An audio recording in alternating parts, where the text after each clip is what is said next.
throughout all of human evolution, from prehistoric times to the distant future, one question has plagued mankind. Do different string gauges actually sound different, or is it just a feel issue? Today, my friends, we are going to settle this debate once and for all, hopefully. With the help of my friends at D'Addario, I've got 5 different gauges of NYXLs because they're the best, going from 8s to 12s. And we're gonna string up this same guitar with each of them. Then we're gonna play the same riff with each gauge. And in a blind test, we're gonna find out if you guys can tell the difference. If you want my opinion, I bet you won't. But it doesn't end there, because what we're gonna do after that is run it through frequency analysis. And that's gonna blow your mind. So let's get started. All right, guys, here's the setup. We have this Jimi Hendrix inspired Aria Pro guitar that, as you can tell, needs new strings. I'm gonna string it up 5 different times using different D'Addario NYXL gauges. The ones we're gonna use today are 8s, bendy bendy, 9s, still bendy, 10s, getting there, 11s, ooh, that's a real man string, and 12s, for those of you that go to the gym. In order to keep this scientifically correct, we're going to use the same guitar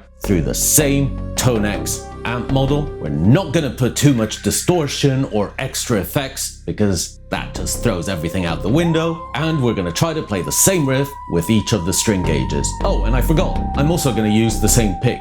So same everything. Therefore, basic logic tells us if you have the same everything, the only variable is going to be the guitar strings. Now, conventional wisdom will tell you that heavier strings have more mass, more vibration, and a fuller tone. But is it actually true? Or is it just a placebo because that's what you feel under your sticky fingers?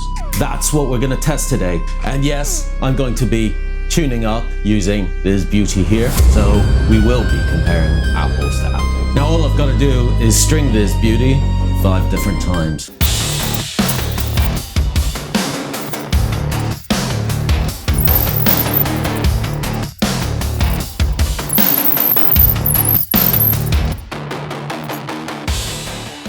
All right, guys, everything is ready. I kind of need a break because I've not done this much exercise in a long time. But having said that, here comes the fun part. Let's do the blind test. What I'm gonna do is play the same riff using all the gauges that we mentioned before. I'm gonna label them A, B, C, D, etc. You get the gist. Your job, if you wish to accept it, is to put a comment down below and tell me which ones you think are 8s, which ones are 9s, which ones are 10s, etc. Be honest, no cheating, because I think it's going to be really interesting to see if you guys can hear the differences.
Here's where it gets really interesting. I've recorded all takes in my DAW and I'm going to run them through the frequency analyzer so we can see exactly what's happening. or what's not happening. First thing I'm looking at is the overall volume. Are they more or less matched? Yeah, pretty much. Look at the peaks. I can't really see any differences, one being louder than the other.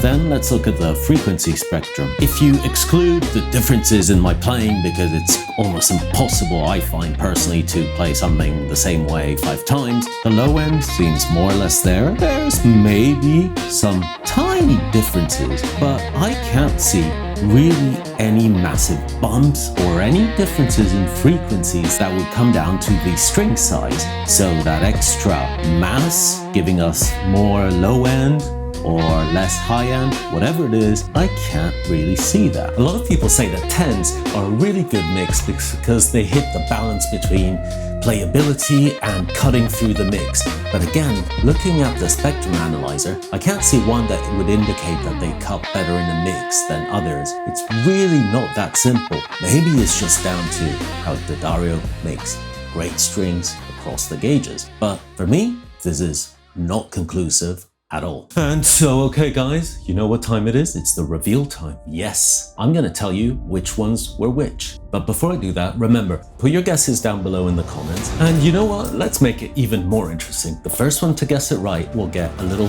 goodie bag sent by me, sponsored by D'Addario, with a pack of strings, a rechargeable tuner, and a really cool guitar strap with the locking mechanism. So you ready? Clip A was the fattest one, 12 gauge. Clip B was the thinnest one, 8 gauge. Clip C, a very nice 10 gauge.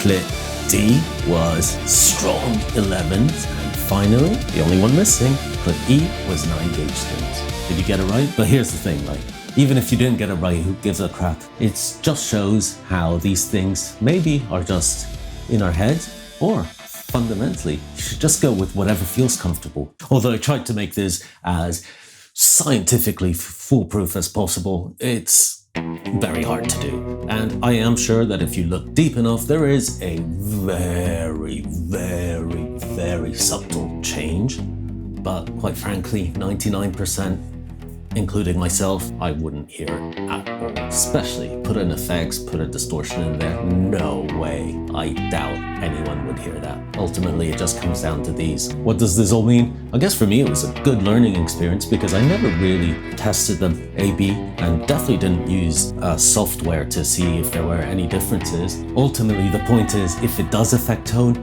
it's so small that it won't be as much as how comfortable you are playing the guitar for whatever style of music you're doing, for whatever even song you're doing, and ultimately how strong your hands are. If there's a certain string tension that you naturally like and you practice a lot, you might need to go up one because your fingers are getting stronger. And the opposite, if you don't have time to practice so much, maybe start off with a lower gauge and work yourself up. I think the bottom line is ultimately don't let, whether it's Stevie Ray Vaughan or B.B. King, whoever decide what string gauge is right for you. I think you're the only one that can decide what's right for your playing and what makes you play more. Because if you're gonna fight with something, you're gonna undoubtedly enjoy the process less. All right, guys, that's it for today's video. I hope you enjoyed it. It was really interesting for me, and I thought the differences were going to be way bigger. That shows you it's all about personal preference, but it's essential to buy good quality strings,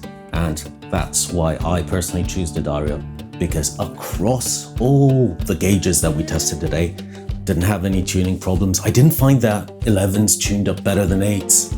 No, they all tuned up fine. They all were very good quality because NYXLs are incredible, stable strings, so highly recommend you try them in whatever gauge you're comfortable with. Big shout out to D'Addario for providing the strings and making such excellent products. If you want me to do more tests like these, like, smash, comment down below. Let me know what your favorite gauge of string is, or different brands if you have any. And keep playing, keep rocking out, enjoy this beautiful world. And remember, tone is definitely in the fingers, maybe just a little in the string gauge. See you later, guys.